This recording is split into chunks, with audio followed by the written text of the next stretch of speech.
Aged blackened strakes and rusted nails. Twisted hulls and mud-buried keels. Shattered prows and storm-broken backs. Racked by tides and tide. Skeletons of long-dead vessels, hidden for centuries. Now their stories are brought back to life. An amazing tale of archaeology and ingenuity. The excavation is absolutely a watershed in Viking studies. The scattered fragments and wreckage are echoes of forgotten voyages. There's just so many questions that we still need to answer.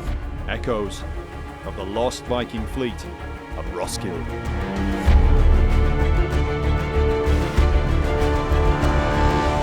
From the late 8th to the mid-11th centuries, the Scandinavian peoples burst from their frontiers almost wherever the seas could take them. Through archaeology, now we can explore the world of Viking life by understanding the realm of the Viking dead.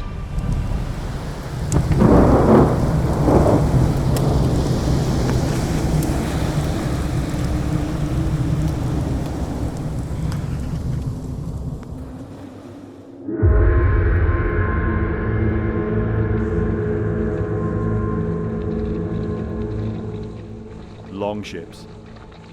In the Viking Age, the sight of these craft must have provoked fear. Off the shores of Britain, Europe, or even in Scandinavia itself.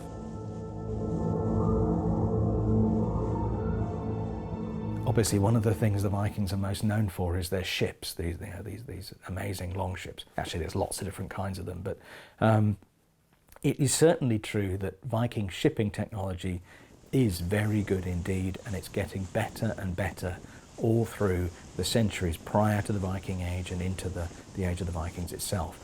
And there's a certain sense, I think, in which that technology is developing because it's needed, but also the potential that it gives means they can do more things with it.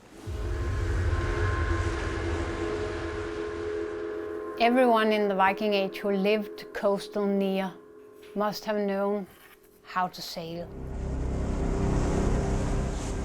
Today, the longboat is the instantly recognizable symbol for Vikings. And yet, for the best part of a millennium, no one ever saw an actual longship. All there were those on Scandinavian picture stones or the Bayeux tapestry at the end of the Viking period. That changed around 800 years later, with the discovery in the 19th century of spectacular boat burials in Norway, like the Gokstad ship. But archaeologists debated whether these boats had ever actually sailed, on the open seas at least, or if they had been specially made for the grave. Then in 1962, in Denmark, the world saw beyond any doubt Viking ships had once sailed the fjords and the seas. The waterway of Pebrum at Skuldelev, 20 kilometers north of the city of Roskilde.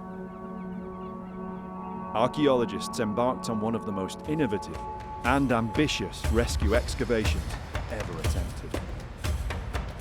It would take them 4 months under time pressure, working in the mud, completely surrounded by the waters of the fjord, and always vulnerable to the elements. But in the end, it revealed to the world not 1 or 2, but 5 real seagoing ships from the Viking Age. The excavation of the ships at Roskilde is absolutely a watershed in Viking studies. It's many decades in the past now, but it's absolutely fair to say that it transformed our understanding of Viking boat technology. It's also, of course, a really high-profile archaeological project, one of the first of its kind, actually, in Europe. And it caught the imagination not only of the Danish public, but around the world. It did an immense service to Viking archaeology and scholarship, and it's even now, all these decades later, it's an absolute credit to its originators. I mean, when the Skuldelev ships were found and excavated during 1962, I don't think anybody could have imagined what they would mean, not only to the maritime culture of Denmark and what we suddenly knew about that, but also what it would mean for the city of Roskilde. The excavation led to the foundation of the world-famous Viking Ships Museum. They became part of a worldwide story of the Viking exploring, the Viking voyages, the raids, and the trading sails and the maritime networks of the world. And it was the first time that there'd been such a big maritime find from the Viking Age.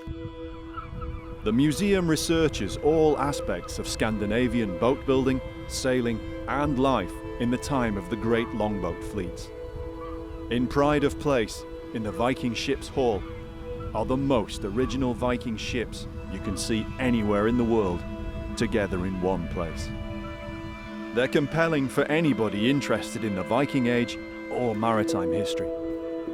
And this is the first time British archaeologist Tim Sutherland has seen them for himself. Oh, here they are, wow. That's pretty impressive. I didn't expect them to be on that scale and so well preserved. It's amazing. I mean, it's in fantastic condition. Just breathtaking, absolutely mind-blowing, and the amount of information you get from these ships, and they were just found just in the mud. I mean, they're really complete as well, considering they've been sitting around in a harbour for 1,000 years. It's unbelievable. I mean, the condition of some of them is brilliant. It's extremely fortunate any of the timbers survived at all, after so many centuries at the bottom of the fjord. The timbers had to be specially treated over several years so they could be displayed like this. More survived of some ships than others. The parts that didn't rot were those which had sunk into the mud of the shallow part of the fjord where they'd been abandoned.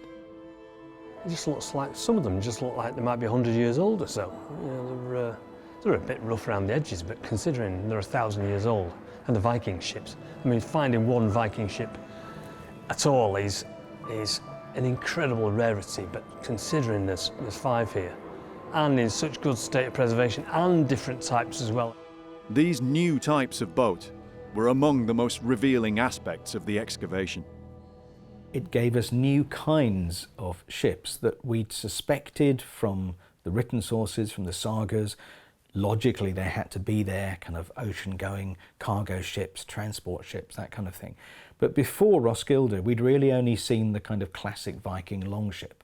And Roskilde gave us these other types. It gave us a sequence of different sorts of Viking ships. Fantastic. And all because they've sank into the mud in the bottom of the harbour and then just been preserved for 1,000 years. The upper parts of the hulls had either slowly rotted away or had been broken off by passing vessels over hundreds of years. Yet even as late as the 20th century, there was still enough material projecting up from the fjord bed for local mariners to know something was there. In the 50s, they knew that there was something laying there. In the talk between fishermen, they called it Queen Margaret ship. So they just named it without knowing anything about it, because they in between they had bits and pieces from these boats in their nets. These bits and pieces had been found continually for many years and were thought to be from the later Middle Ages. In the early 1960s, a move was made to find out more. It was thought that there was some potential for archaeology, but these finds turned out not to be from the medieval Queen Margaret's time.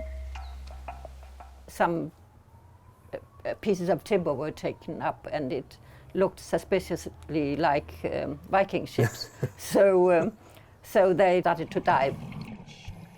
And it was identified that it was very probably Viking ships and that there were several of them. Elsa Rosedale was one of the team of archaeologists who uncovered them. She's one of Denmark's most respected archaeologists. But in 1962, she was a young student.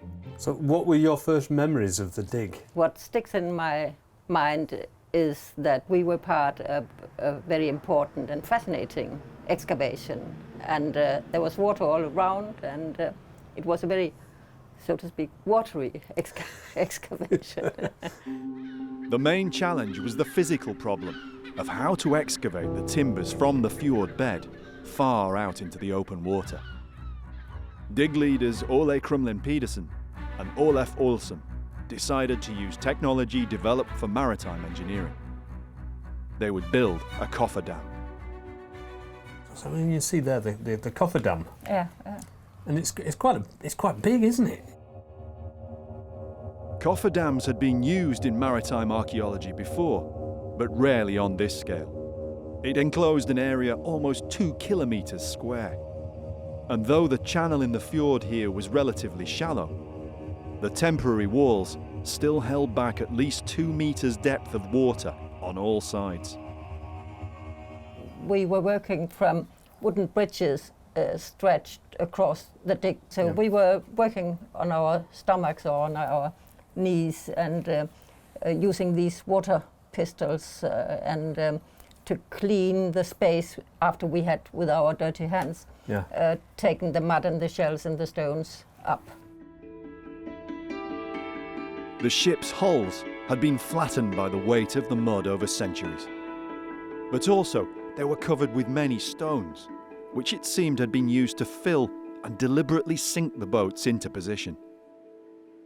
Because of the condition of the timber, there had to be sprinklers to keep them wet at all times. And of course, we also got some of the water. That was why we were in waterproof. And also, the surface of the timbers was soft, while the interior of the timbers was very hard. So we couldn't use trowels. We had to use our tiny hands and to take away the mud and the shells and the stones and so on. So our fingers they looked terrible. So you were literally digging with your hands and your fingernails? Yeah. But then it was fascinating to scrape away the mud and see the beautiful timbers appear. It was hard work, but there were some perks of having your own private beach out in the middle of the fjord in summer. We sneaked away on the other side where there was a bit of sand and sat and had a beer or a drink or something and had a talk until it was discovered and we were not allowed anymore. Students. Yeah. The timbers were taken up individually and put in big plastic bags which were water sealed, and then they were put in a big dam at the National Museum Conservation Department. And then they started to do the conservation business, which is basically to replace the water in the cells with something else. Yeah. The timbers dated to around the first half of the 11th century, towards the end of the Viking Age. But the confused tangle of timbers didn't yet look like Viking ships. As each fragment was carefully logged and recorded, Pedersen and Olsen, experts in maritime architecture, began to see the shapes of different Viking boat types. They thought at first that there were 6. Table 1, 2, 3, 4, 5, 6. And those numbers still stick, except that what we at the time thought were 2 ships, that has turned out to be 1 ship, and that is the very long ship now called number 2 plus 4. Hull find 2 plus 4 was around 30 metres long, much longer than expected, and part of it projected beneath the cofferdam wall. It's still the longest Viking boat ever found.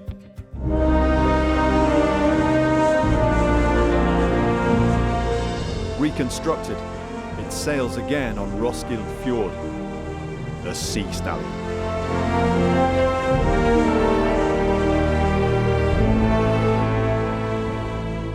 Despite all the technical challenges, the dig had to be completed in just 4 months. there was a limit to the excavation because it had to be finished before the autumn storms started. Work went on apace until late summer 1962. So everybody was it was a daring thing to do the excavation and see what was preserved of these ships. Yeah, something that I think I would recognise and lots of other archaeologists would recognise. You had to be brave. Yeah. And I think sometimes you have to stick your neck out a bit because these are untried methods and untried principles and scientific procedures or whatever. And sometimes they are not quite ready, or you are right at the cutting edge of this. And so I think the word brave is quite appropriate because you never know whether it's going to work or not. But it worked here. But that's a dig. That's a dig for you. She was just starting out on what would prove a long career in archaeology. But it was Elsa's good fortune to discover one of the most important and iconic pieces of ship's architecture. We were very lucky in that the stem, the complete stem of one of the a small cargo ship was preserved, and I found it. You were the first person to uncover it? Yes. Every Viking boat had 2 stems at either end of the keel. Elsa's find was the only complete one to be found. Imagine finding that. It's absolutely beautiful. 4 meters long, one piece of timber. One piece of carved timber. And now it is on the wall in the museum. Pride of place. And that was a big day. To be honest, I didn't really realize how unique it was. For the press it was, of course, especially interesting that it was a young girl of 20 who was with mud all over who found it. Not exactly glamorous. No. I've told my students about it for many, many years. It's memory lane. It is, but it's also very, very important. And now that is an archive in itself. After several years of conservation, the ships were eventually painstakingly put back together. And in 1969, the Viking Ships Hall opened. In the decades since, the museum has expanded to encompass its own artificial island in the fjord. It was during the construction of this in 1997 that 9 more Viking ships were discovered. They were probably old boats, left to sink in the mud at the water's edge. Conservation and analysis of these wrecks is still going on, adding to the vast amount of data already gained from the Skulldelev finds. The staff of the Viking Ships Museum, many of whom are volunteers, are all passionate about their work here. If you once come in the door at this museum, you will stay here and study these beautiful ships. Their unique spirit is partly fostered by the bonds that grow from not only studying, but also sailing Viking boats. It's training day at the Viking Ships Museum, and we've been granted special access. Today, around 60 men and women will sail the flagship of what's now a fleet of reconstructed Viking boats. Many of them have crewed Sea Stallion all its sailing life, going back a decade. But new members have to be brought up to speed. This is just a one-day sailing, and we are sailing in Roskilde Fjord outside the museum, and we go to a little bit more bigger waters. In fact, these waters are very near where the Skulldelev boats were sunk 1,000 years before. On board we have, as you can hear, the skipper who's giving all the orders. We have to do what he wants us to do. This, when we hear the orders coming from the skipper, you'll hear an echo at the midship. We have a middle shouter, and the middle shouter sees to that the order comes to the front. The front can't hear the skipper. It's a 90 feet long boat, and in wind and everything, you can't hear it. Yeah. And we have a lookout in the front. The experienced crew have a wealth of knowledge for the new crew members to pick up on. When you're new on the Sea Stallion, you go through a learning phase where you start by looking into your job, the rope that you're pulling, and understanding what you're doing on that specific task. And then at some point, when people have sailed for a while, they start looking up. And not just seeing their own task, learning that, but when that is just a thing in their body that they've learned, then they start looking up, and then they start to see the function of their own product in the mixture of all the other inputs on the boat, all the other ropes that has to work together, because it's one big sail. So every time you pull a rope, you are pulling on a rope that pulls in something else in the other end of the ship. Like Karen and Ivan, Vibeke Bischoff is also a former skipper of Sea Stallion. She's chief of the museum's boat reconstruction team. It's her job to bring boats like the Sea Stallion back from the grave. I like boats and I like sailing. And if you sail a boat and it doesn't function or doesn't maneuver well, then it's no fun. So finding out how to make a ship maneuver and perform well, that drives me. The sudden surge of Viking raids at the end of the 8th century is thought to be partly due to new Scandinavian ship technology and sailing skills at the time. Why did it explode like this in the Viking Age? Maybe they needed to travel at that time. They were ready to travel. The ships were ready. The human beings were ready to go on adventures across the seas. The Viking ships we know, they are a mixed rowing boats and sailing boats, many of them.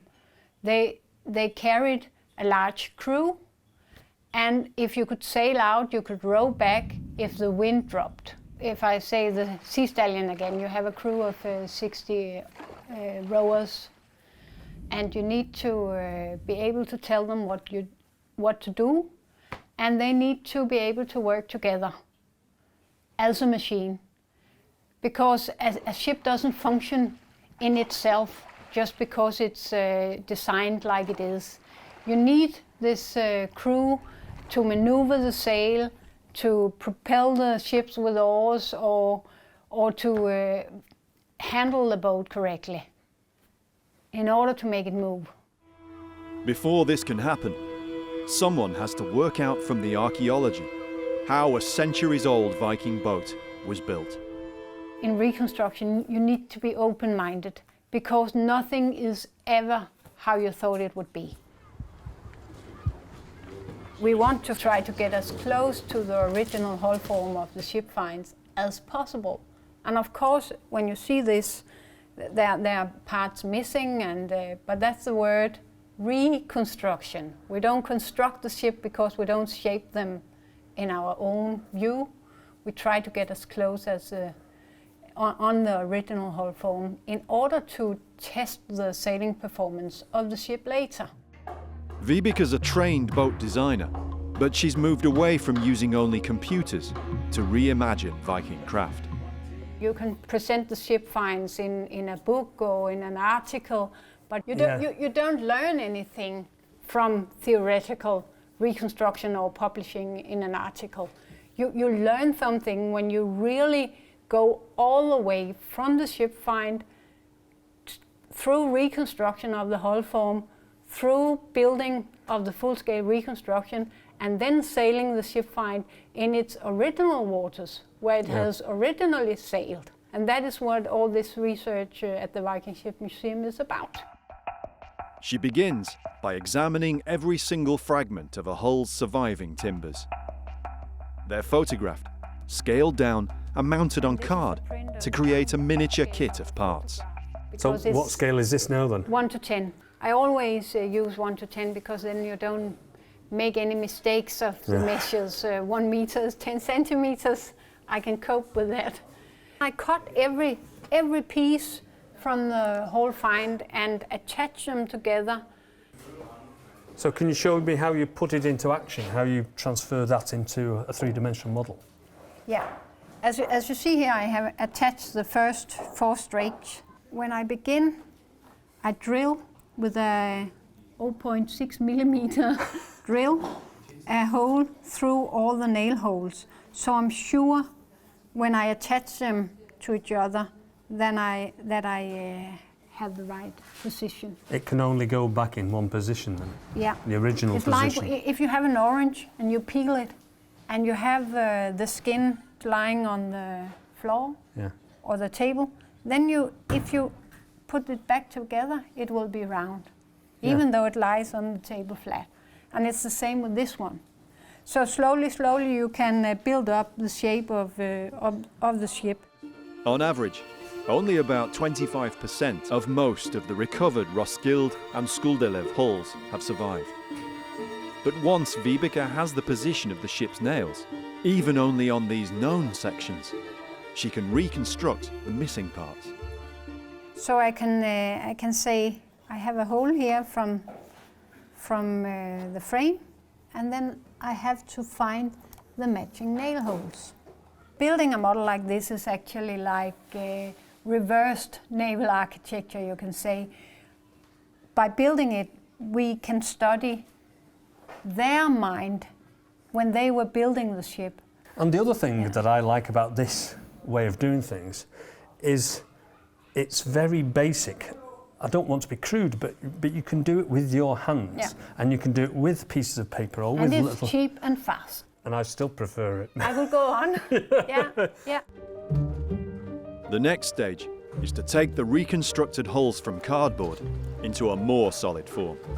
The museum's boatyard workshops can carry out every process in the reconstruction of a full-scale Viking ship. Rope, tar, iron, and most crucial of all, wood. It took dozens of individually selected trees to make just one boat. Can you go into a forest and say that tree would be perfect for that job?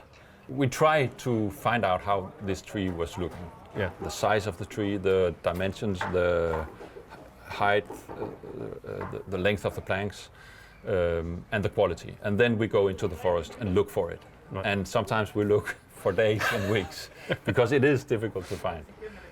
And I think experimental archaeology here at the Viking Ship Museum is about putting people with different backgrounds to look at the same plank, because they'll see different things when they look at the boat. Do you think in the Viking period they would have managed the trees and the forest to get particular timber like we do now? We have had a week seminar just discussing if the Vikings actually took care of their good trees. And if you go to traditional boat building in Norway, for example, they knew the good trees, they have got names because they know, oh, this tree, don't take that because the boat builder, he needs it. Right. Maybe in 30, 40, 50 years. So I think that they have been taking care of the good trees. As well as the materials the Vikings used, it's also important to use the same tools that they used. We can just bring some of these, you can take these. One of the first things Soren and the team had to do in building their first reconstruction was to work out just how tree trunks were cut into long planks or strakes without machines or even saws. They didn't use a saw. There is no saw marks after any saw marks on the boats over there. We have been looking and we can't find anyone. And so they used axes and cutting tools for everything. There were many types of axes used in the Viking Age. Every type used in the museum has been forged from an archaeological find. They work backwards from tool marks on the wood to work out what axes might have been used to make them. This is a very iconic axe from the Viking Age. It's made with one edge from one side and flat on the other side. And the handle, it's twists a little, so it goes out. So you can have your fingers, you can go down the plank without hurting your fingers. So the plank of wood is there, it would be like that? Yeah, right. Yeah. And that we would describe that in terms of modern tools as a planing tool. It's a finishing tool to smooth things off. Yeah, exactly. This is an iconic shape from the Viking period. I've seen lots of illustrations of Viking axes. I've actually seen lots of these in museums. And most people associate Vikings with hacking each other to pieces. Yeah. But of course, most of the axes are for work like this. It's wood. They are woodworking tools, Yeah. primarily. Yeah. And of course, all the different shapes have very specific jobs as well. From cutting the tree down, through cleaning the bark off, and finally preparing the planks and strakes, various types of axes are used. The last job is to use the broad axe, because it's like we talked about. It's not doesn't care about what you do. Then it gets. It doesn't care about your leg either if you miss it. No, that's right. I've never cut my leg, so don't say that. Don't say no. Sorry. You want to try? No. I'll try it on a short one first before I take my leg off. And these marks, you can actually see them. It's on some planks. But of course, we are looking for tool marks, so we can be very sure that they have actually used this kind of axe on the planks. Yeah, it gets it really smooth, isn't it? It's beautiful. Yeah. Yeah, because you wouldn't think that was made by an axe, would you? No, if you're thinking about it, No, everybody that's right. expects an axe to produce a really Yeah. rough mark. But Right. that's beautiful. I worked on a building that was about 900 years old in Windsor Castle, and in the roof of the castle there were big oak timbers. Yeah. And the way they tested whether the timbers were good or bad was by Yeah. And listen. and they listened to it. Yeah. Because the better the timber, it almost rings it. It's a nice solid tone, Yeah, and then there was just a thud. Yeah. when it was Yeah, wrong. exactly. Yeah, I learned that too at when I was a boat builder, to actually with a hammer just listen to the wood. Yeah. listen to the wood and smell the wood when it goes down in the forest. You can Oh, right. smell if it's a good wood. You can, that's this kind of oak trees, Yeah. they smell in a certain way, and if it's too sweet or if it's too, then don't bring it. Yeah. Yeah. I've never heard that before. That's interesting. On the Bayeux tapestry, for example, the Wilhelm the Conqueror, he asked a guy to build him about 300 ships or something like that. And this guy, the guy he asked, is standing like very demonstrative like that with his broad axe. It's here. special axe. And I think it's because they want to show us that he was talking with the shipwright or the boat builder. Yeah.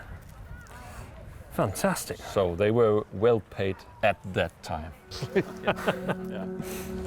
But the next step is to put it all into action and sail the boat.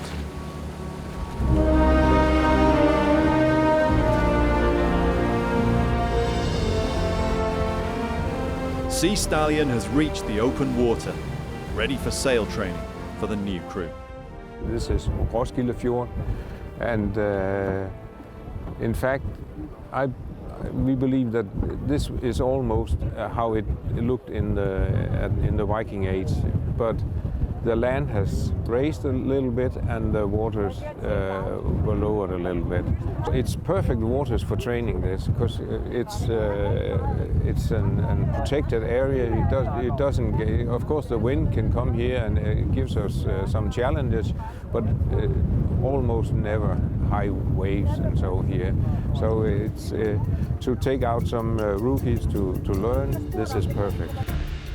While the new faces get used to being at sea in a Viking boat, the experienced crew members keep a watchful eye. It's in the blood.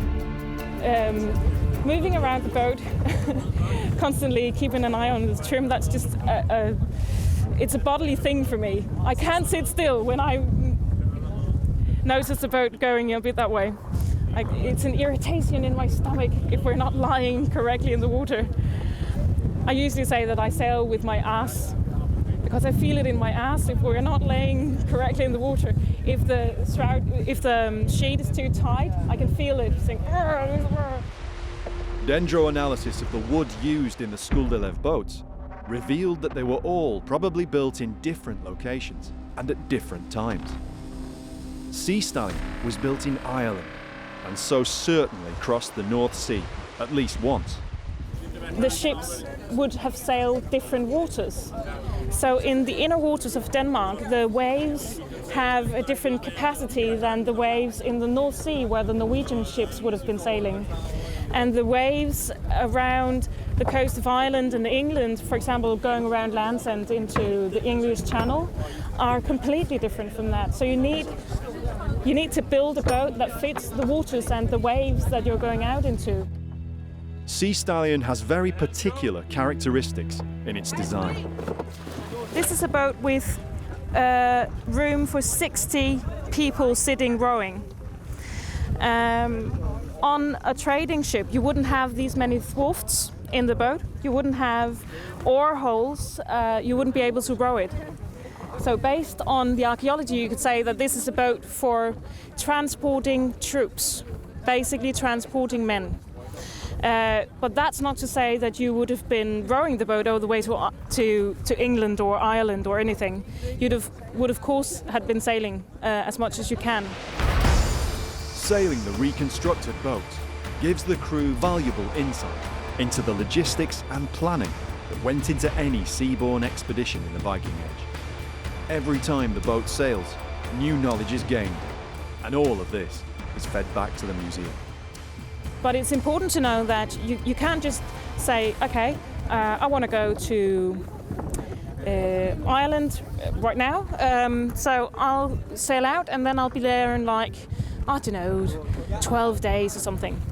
You have to have a lot of weeks to do it because you can't go out unless you know you can get in to shore within 5 or 6 days. Because with the amount of people you need aboard to maneuver the ship and to row the ship, to balance the ship, we don't have enough room for food and water for more than 5 to 6 days. But it's unlikely that a boat like this would have sailed alone on a raiding expedition. At some point, probably towards the, let's say about the 820s, something like that, maybe the 830s, the nature of that raiding starts to change. It becomes more organized. The forces of Vikings get bigger and bigger. And one of the things we're seeing in the archaeology now is confirmation that the descriptions of the scale of this raiding, when you get into the 800s, first dozens of ships and then hundreds, does seem to match the archaeology that these Viking forces have left behind them. In other words, we really are dealing with massive Viking forces.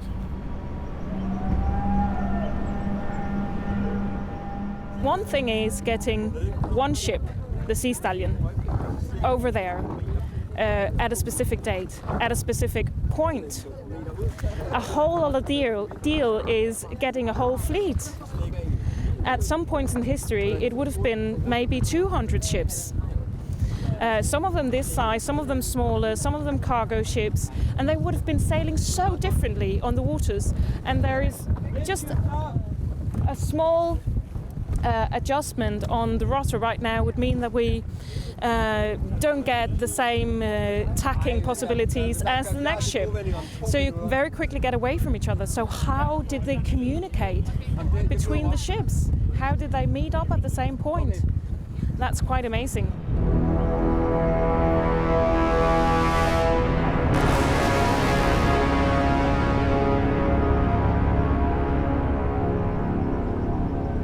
There's just so many questions that we still need to answer on how they did that. And we move to the other side. Because it's so light and we only go about a meter into the water.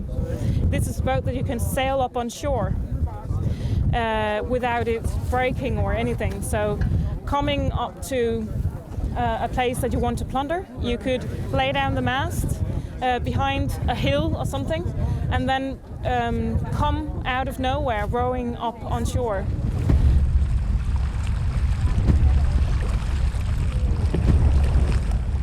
Well, actually, when we move out in waves in the high sea, the two sterns, they can move away from each other by a meter because the whole ship moves like a worm. There's a reason why it's called worms in the Viking Age, because it moves so much around. The boat's flexibility comes from its build, because the planks and strakes have been formed with axes from long timbers, the grain running throughout.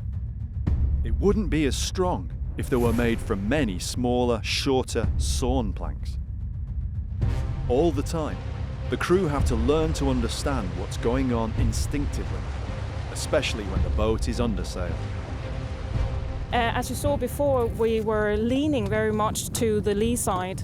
And that's the thing about these boats, because they're so light and actually sort of lie on top of the water. We only go about 1.20 meters into the water. So we need the people aboard to be intelligent ballast, as we call it. We need people to think for themselves that now the boat is starting leaning to this side, I move up to the other side. If we were only 30 people aboard instead of the 60 that we are right now, then we wouldn't be able to balance the boat with this wind, with this much sail. So we would either have to reef the sail really much, or we wouldn't be able to sail in this weather. So yeah, it's really important that we're enough people aboard. Whether they're ballast, hauling a rope, or pulling an oar, each crew member has less than 1 meter of personal space in the boat. Above all else, they have to learn to work together. It's social skills, really, that's the key point to surviving on this ship. You can learn to sail it quite easily, I think, if you've just got a bit of a knack of being outdoors and pulling on a rope. But the social skills. Yeah, you know this expression that we're all in the same boat? If you sail in a boat and you have rough conditions and you sail for many days or many weeks, we're in the boat together, so you're depending on each other. So you make friends with the crew, because you need to work together or nothing will function.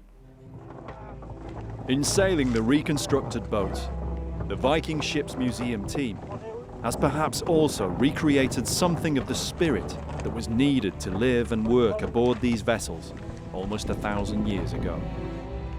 The boats themselves have a limited working span in the water, just a few decades. But the experience, the comradeship, and the spirit of people working together like this in the Viking Age must have lasted lifetimes.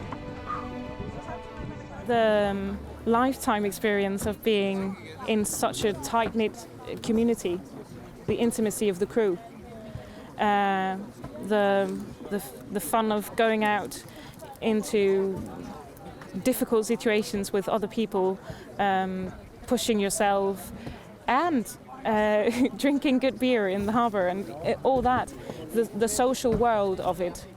It's also having a focus on what am I doing? How am I participating right now? But it's not either just a one-man thing at all. So it's co-creation all the time with the boat, with the sail, with the wind, with the water, with other people sailing, with all the 60 other crew members aboard, co-creating the fact that we're able to get a move on and sail where we want to. I think we should be watching the sail coming up now.